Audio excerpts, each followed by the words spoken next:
Coucou tout le monde, c'est Florence, j'espère que vous allez bien. Donc je vous retrouve aujourd'hui pour la suite du tag 10 Blind Decks qui a été proposé en français par Sabrina, de la chaîne Sabrina Passion des Oracles, qui a repris un tag anglophone.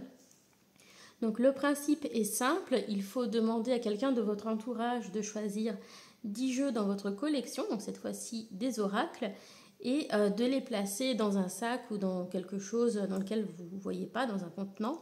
Et ensuite, à vous de les piocher et de les classer à l'aveugle de 1 à 10, ne sachant pas ce qui va sortir de cette sélection. Donc, comme pour la version tarot, c'est toujours mon mari qui a choisi les jeux.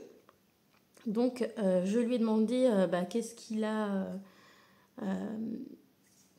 guidé dans sa sélection, comment il a fait sa sélection. Donc, soit c'était par rapport à l'emplacement des jeux dans la cartothèque, ou soit c'était essentiellement par rapport à la boîte, voilà, si la boîte lui plaisait, ou éventuellement des fois le titre du jeu. En me remettant le sac, il n'arrêtait pas de dire Divinum, Divinum, Divinum. L'oracle Divinum, c'est un jeu de Dorine Gilbert et ça l'a fait beaucoup rire quand j'ai utilisé ce jeu. Donc peut-être qu'il sera dedans, mais peut-être que c'est juste encore une fois pour me troller et me faire une petite blague. Donc je suis pas sûre qu'il soit dedans. Donc c'est de nouveau dans le gros sac qui est là. Et on va démarrer tout de suite. Je prends un premier jeu et c'est une boîte qu'il a fabriquée pour ce jeu. Donc, je pense que c'est pour ça qu'il l'a choisi. Parce que je l'ai harcelé littéralement pour qu'il me fasse une boîte carrée qui s'ouvre comme ça en faisant glisser le couvercle et pour qu'il me fasse des symboles avec des lunes, etc. Donc, c'est lui qui m'a fait la boîte en impression 3D. Et donc, je sais quel jeu se trouve dedans. Hein. C'est les 77 d'Alias Kay. Donc, les 77 d'Alias Kay, ce sont des jeux de divination. Lorsque j'ai commandé un pack où il y avait le jeu, on va dire, plus traditionnel, bordeaux et bleu, comme celui-ci, et puis le jeu dans les tons dorés et écrus. Et voilà, c'était un jeu que je voulais depuis longtemps lorsque je l'ai commandé parce que je le voyais beaucoup, notamment sur des chaînes que j'aimais bien suivre pour tout ce qui est divinatoire, comme la chaîne de Solveig. Mais j'ai jamais réussi vraiment à trouver mon rythme avec ce jeu. J'arrive à identifier les symboles, mais j'ai jamais vraiment trouvé de tirage qui me convenait avec. Donc je suis un peu partagée pour celui-ci. Après, à l'utilisation, je préfère effectivement cette version-là avec les cartes bleues et dorées au niveau des symboles et le dos un petit peu bordeaux, parce que je trouve que ça ressort mieux. Et donc, comme ça ressort mieux, ça m'interpelle davantage quand je fais mes tirages que la version qui est plus blanche et dorée, qui est moins contrastée. Donc le principe de ce jeu, c'est qu'on a une ligne qui traverse le milieu de chaque carte et on a des choses qui se suivent comme ça. Voilà, donc c'est pas un jeu avec lequel je tire beaucoup les cartes parce que justement j'ai du mal à trouver un format de tirage qui me convienne avec cet oracle.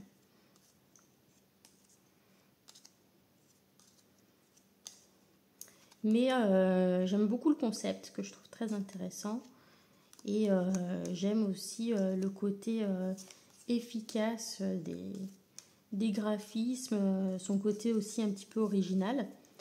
Voilà, mais c'est vrai que à l'usage, j'ai pas encore trouvé quelque chose qui me convienne dans la manière de tirer les cartes avec ce jeu. Et puis le format carré est pas toujours très pratique à mélanger parce que du coup elles se tournent un peu et des fois elles sont pas dans le bon sens.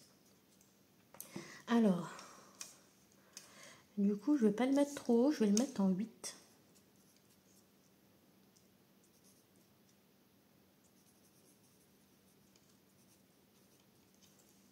Voilà. Donc voilà, je suis très contente de les avoir, ces jeux-là, dans ma collection, parce que c'est vraiment des classiques de la cartomancie. Ils sont sortis maintenant il y a plutôt longtemps. Donc je suis contente d'en avoir mon exemplaire, mais c'est vrai que j'ai pas... je l'ai plus pour la collection en fait que pour l'utiliser. Voilà. Et donc là je suis à peu près sûre que c'est parce que je l'avais embêté pour faire la boîte qu'il l'a choisi. Hop.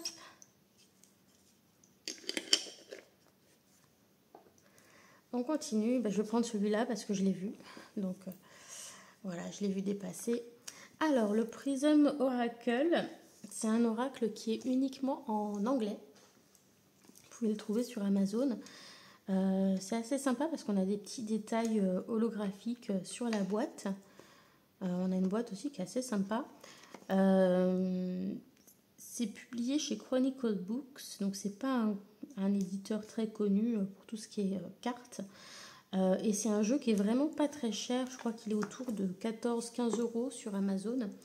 Donc c'est vraiment un prix plutôt intéressant de nos jours. Et il y a quand même 45 cartes dedans. C'est un jeu très coloré. Donc ça rejoint un petit peu les choix qu'il avait fait avec par exemple le Wandering Star Tarot ou le Dream Vision Tarot, qui étaient aussi des jeux très colorés, un peu arc-en-ciel comme ça.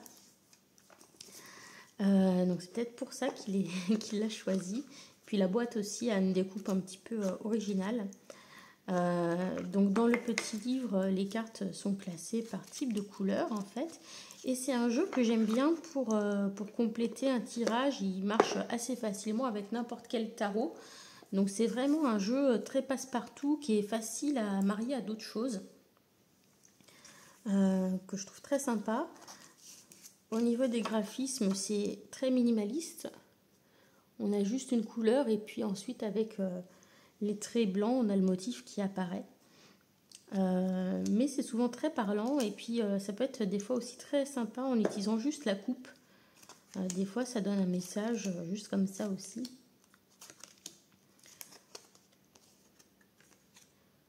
Vous voyez un petit peu le genre. Donc j'aime beaucoup son côté assez facile d'approche et puis facile à associer à autre chose. Généralement aussi il donne des messages assez pertinents. Donc c'est un oracle que j'aime bien utiliser. D'ailleurs il a failli faire partie de la sélection que j'emmenais en vacances. Mais je m'étais limitée dans le nombre, donc du coup je ne l'avais pas emmené, mais il a failli venir celui-là.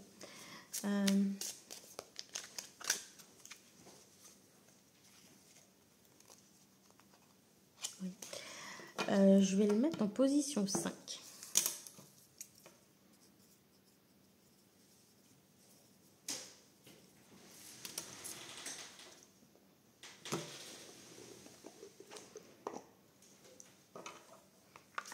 Celui-là, tu l'as choisi parce que c'est toi qui as fait la boîte. Ouais. Et celui-là parce que c'était toutes tes couleurs. Ouais. Allez, suivant. Hop, là j'ai une boîte.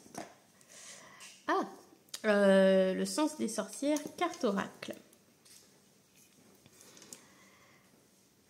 Tu l'as choisi pourquoi celui-là? Les sorcières. Les sorcières.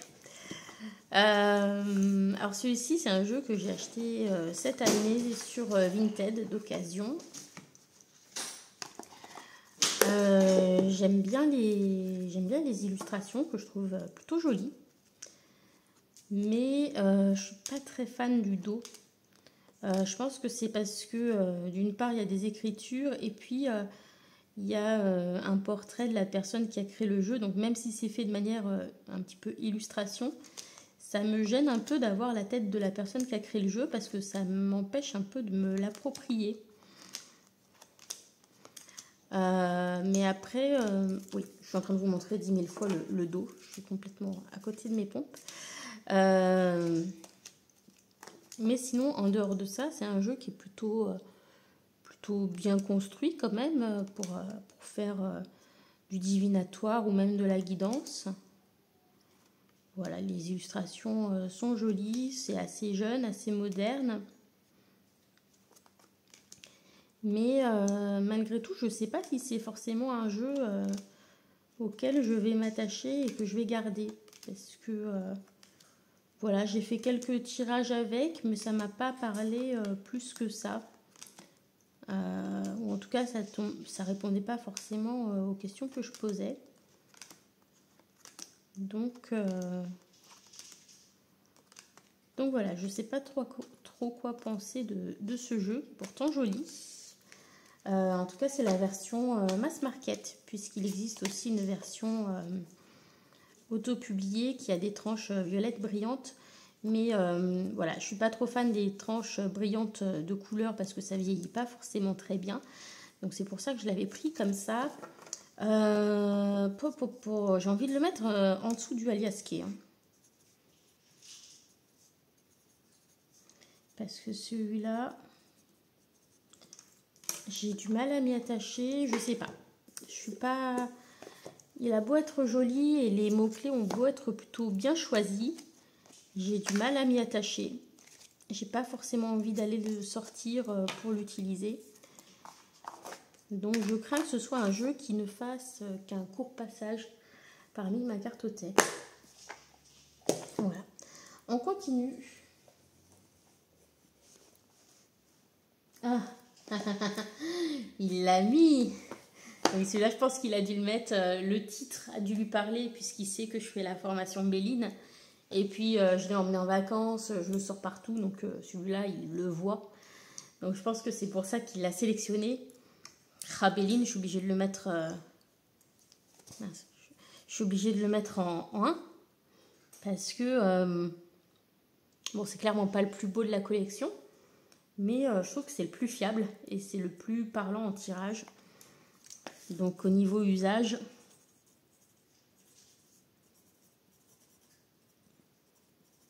Et c'est presque frustrant de le mettre en numéro 1 parce qu'il y a tellement d'oracles plus jolis que l'oracle Béline que j'aimerais mettre en haut de la liste. Mais celui-là, il a une énergie, une puissance qui est juste incroyable, quoi. Donc voilà. Bon, tout le monde le connaît, le Béline, hein, je ne vais pas passer trop de temps dessus. Et bon, si vous suivez ma chaîne, vous savez que en ce moment, je vous fais des tutos sur le Béline. Vous savez que je suis en train de réillustrer mon Béline version un peu Seigneur des Anneaux à l'aquarelle. Donc voilà, vous savez que c'est mon dada. C'est pas étonnant qu'il soit dedans et c'est pas étonnant qu'il soit en numéro 1. Alors, nous avons le Namasté de Tony Carmine Salerno. Alors, le Namasté, c'est un jeu de cartes avec des illustrations d'un côté et des sortes de bénédictions de l'autre côté, en fait. Donc, les illustrations sont très jolies. J'aime beaucoup les illustrations de Tony Carmine Salerno. Mais j'aime pas trop quand il y a du texte au dos des illustrations. Je préfère que le texte soit dans un livret à part parce que ça m'influence un peu quand je choisis les cartes. Donc celui-ci, je l'utilise finalement assez peu. Je l'utilise essentiellement pour mon anniversaire. Je me tire généralement une bénédiction pour mon anniversaire ou pour la nouvelle année, ce genre de choses. Un petit peu quand il y a un cycle qui démarre. Mais du coup, c'est vrai que je l'utilise très peu. Alors, je vais me tirer une petite bénédiction pour la rentrée. Parce que c'est bientôt la rentrée. Donc, on va prendre celle-ci. Hop, je vous montre un petit peu. Et donc, un cœur béni. Tu as le sentiment de manquer de quelque chose. Regarde en toi et tu trouveras. Que te dit ton cœur? Ton cœur est la passerelle qui mène à ton âme. Et ton âme est ce que tu es pour l'éternité. Sache que tu es libre, protégé et béni. Donc, voilà un petit peu le type de message. Et je trouve que c'est un des plus beaux jeux d'un point de vue illustration de ce qu'a pu faire Tony Carmine Salerno. Voilà, j'ai 2 jeux de cet illustrateur. Et je trouve que celui-ci est le plus joli des deux. Mais c'est pas celui que je préfère utiliser, justement parce que on a les messages qui sont directement sur le dos des cartes. C'est pas trop quelque chose que j'apprécie au niveau de l'utilisation. Donc celui-ci, ça fait un petit moment que je l'ai. Je l'avais eu pour un Noël par mon frère. Je vais le mettre là.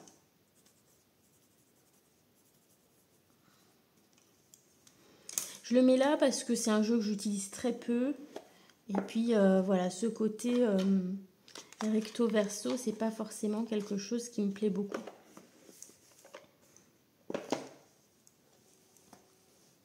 Hop. Divinum, divinum, divinum. Il n'arrêtait pas de dire ça, donc voilà, je me doutais qu'il était quelque part dedans. Alors, le Divinum, c'est un jeu de Dorine Gilbert, donc c'est un jeu auto-publié qui est basé sur la géométrie sacrée. Le jeu coûte 34 € de mémoire. Donc, pour la qualité de la boîte, des cartes et du livret, c'est franchement un prix topissime.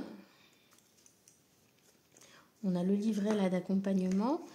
Et donc, sur ce jeu, bah, déjà, le dos de deck est très très beau, je trouve. Et par contre, sur les cartes, bah, c'est que des figures de géométrie sacrée.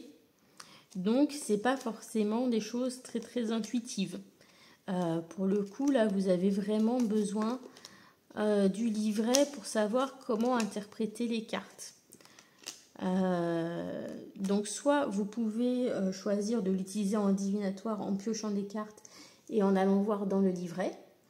Ou alors, vous pouvez aussi chercher l'onde de forme ou la figure géométrique qui vous plaît pour charger un objet avec une intention. Par exemple, si vous utilisez des cristaux en lithothérapie, des bracelets, etc., bah, vous pouvez les charger avec une intention ou renforcer leur énergie avec une intention de cet oracle. Et vous pouvez également vous servir de cet oracle pour faire des souhaits en faisant un portail énergétique avec. Et bah, la carte qui est au centre est la carte qui active votre souhait. Donc c'est un jeu qui a plusieurs utilisations et qui est assez unique dans ma collection. Voilà. Donc on va prendre une petite carte. Donc vous voyez la 23, si on la voit comme ça, on ne sait pas forcément à quoi ça correspond. Donc on est obligé d'aller voir dans le petit livret. Et donc 23, on vous dit que c'est tout ce qui est en lien avec l'administratif est favorisé. Il faudrait s'occuper de papiers importants sans traîner.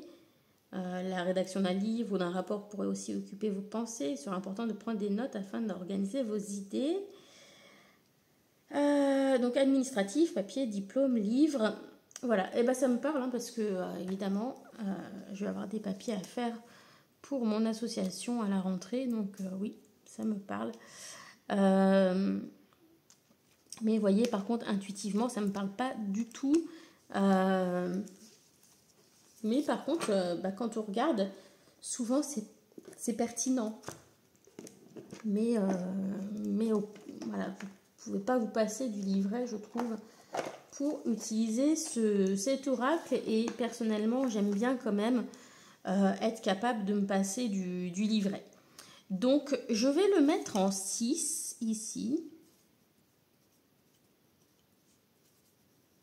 Parce que quand même, je l'aime bien.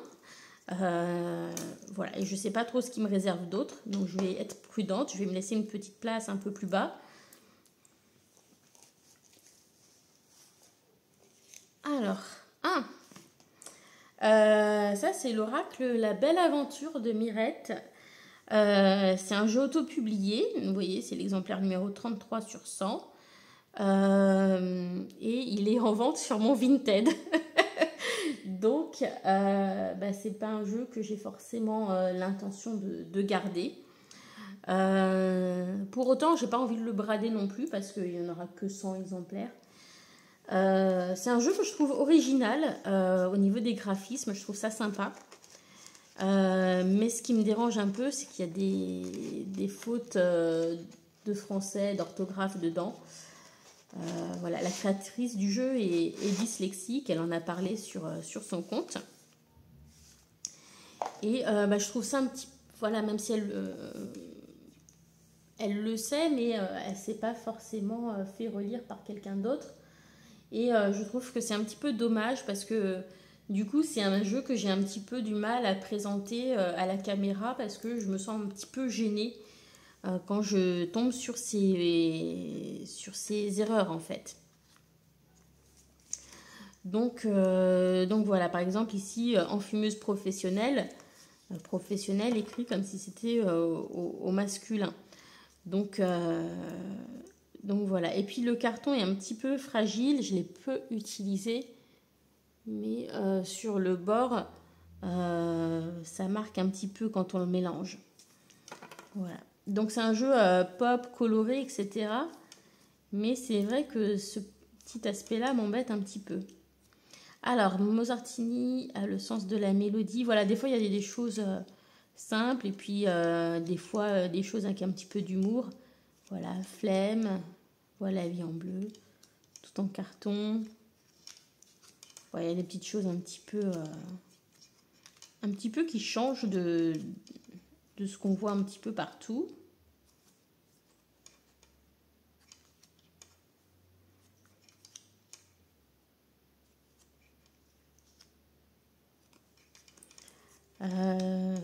Voilà, donc c'est une création qui est plutôt originale, mais voilà, pour les raisons que je vous ai dit, c'est pas un jeu que je compte garder, donc je peux pas le mettre en haut de mon classement, hein, ce serait pas juste, donc je vais le mettre ici.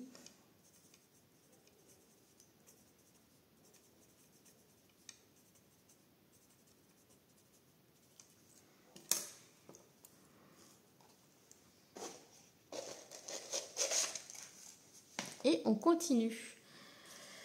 Donc, il nous reste 3 oracles dans le sac. Déjà, ça passe vite.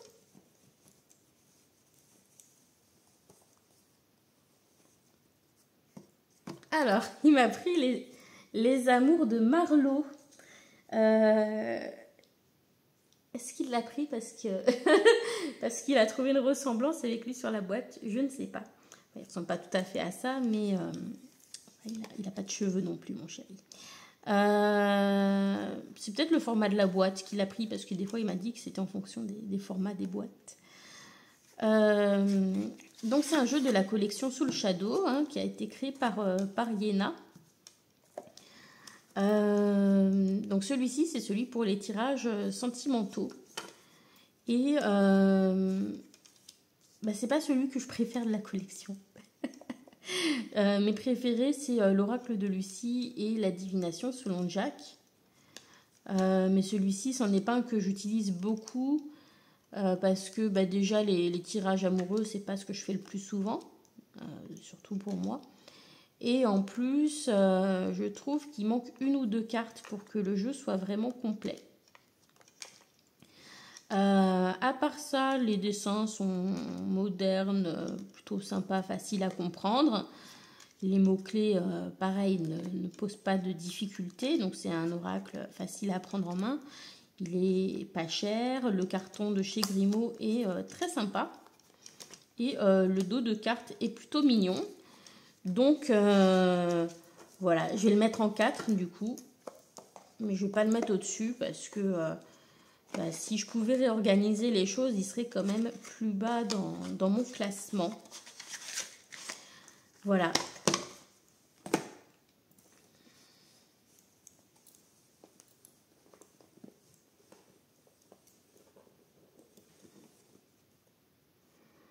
Alors, les esprits de la forêt de Lucie Cavendish. Ça, c'est un jeu qui est depuis super longtemps dans ma collection.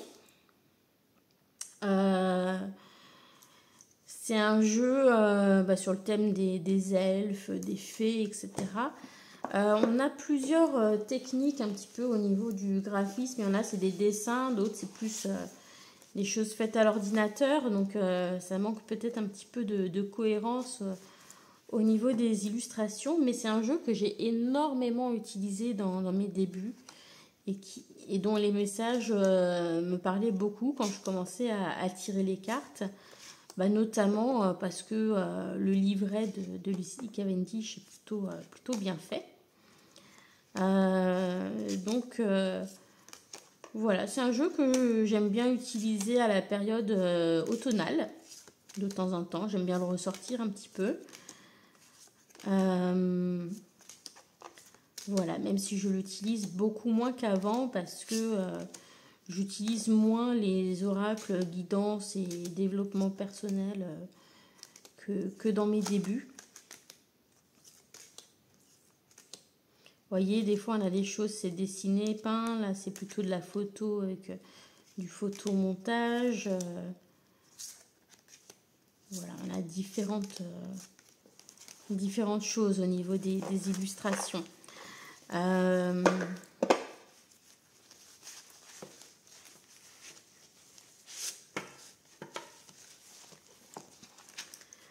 Bah, je vais le laisser, je vais continuer le top en remontant. Je vais le mettre en position numéro 4.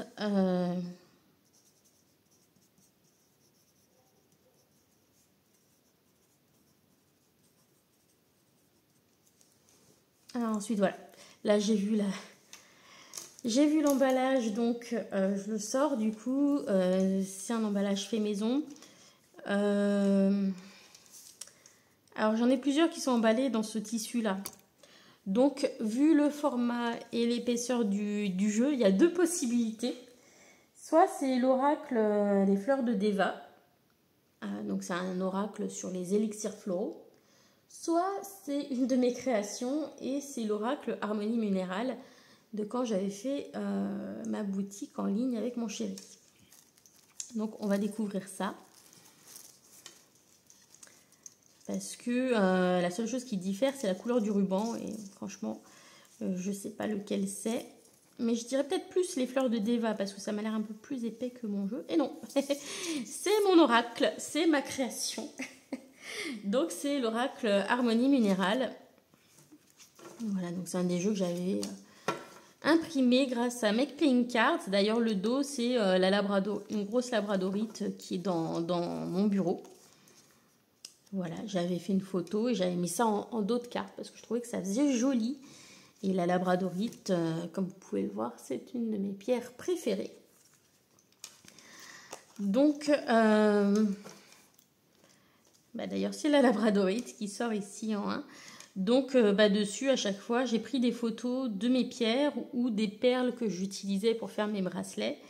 Ensuite, j'avais pris, en prélevant une couleur...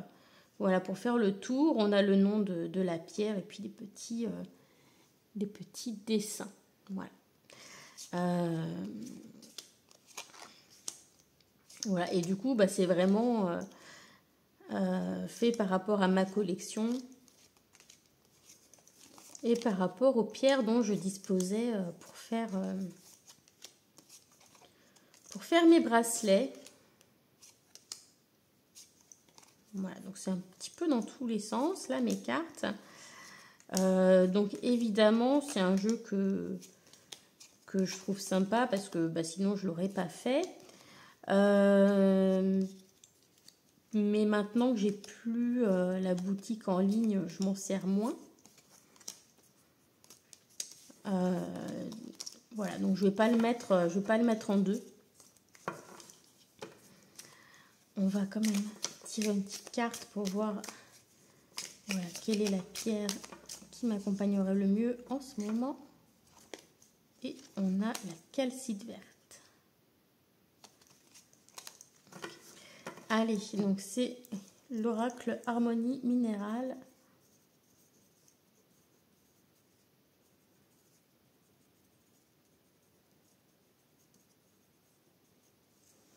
Et il en reste plus qu'un, donc il ira forcément en deuxième place. Et non, il se moque de moi. Je lui demandais, t'es sûr qu'il y a bien 10 jeux? Il me dit, oui, j'ai recompté 5 fois. Il m'a refait le même coup qu'hier. Il n'y a que 9 jeux. Donc, comme il est parti faire son footing, je vais être obligée de mettre la vidéo sur pause pour avoir le 10e jeu. Il va me faire le coup à chaque fois, je crois. C'est terrible. Bon, je recompte quand même. 1, 2, 3, 4, 5, 6, 7, 8, 9, 10. Ah non, c'est moi qui ai mal compté. Alors, qu'est-ce que j'ai mal compté? Lequel j'ai pas mis, lequel j'ai pas noté? Ah, c'est Marlowe, j'ai pas noté. C'est lui, là. Bah, tant pis, hein. Je vais lui mettre la place qui reste. J'ai parlé trop vite. Non, cette fois-ci, il a bien compté. C'est moi qui ai oublié de noter.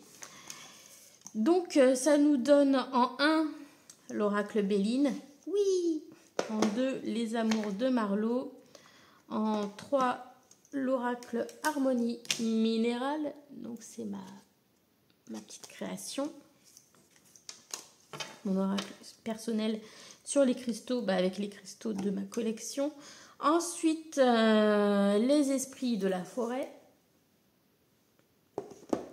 Le prisme oracle.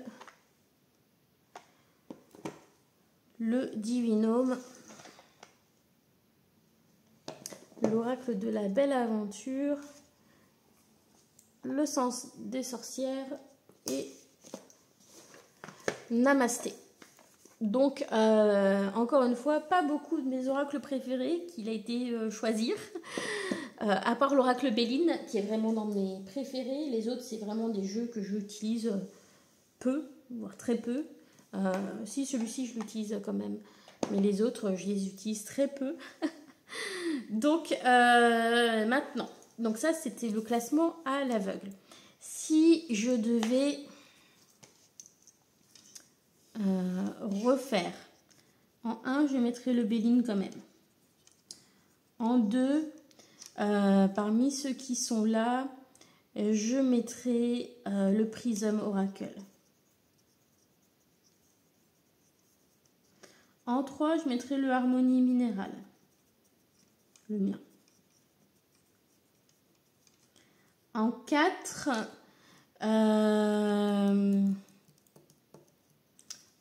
je mettrai le Divinome.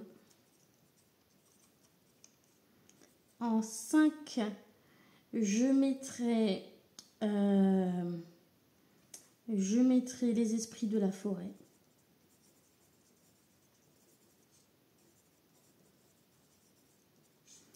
En 6, qu'est-ce qui me reste là-dedans? Je mettrai les 77 d'Aliaské.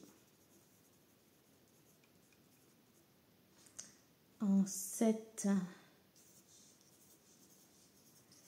si j'avais le choix, je mettrais, allez, les amours de Marlowe.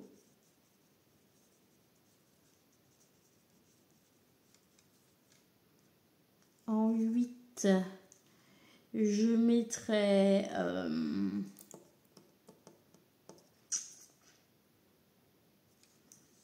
le Namasté. En 9, donc le sens des sorcières. Et en 10, la belle aventure. Voilà. Donc, par rapport à mon classement, il y a le numéro 1 qui est à la bonne place. Le 3 qui tombe à la bonne place. Et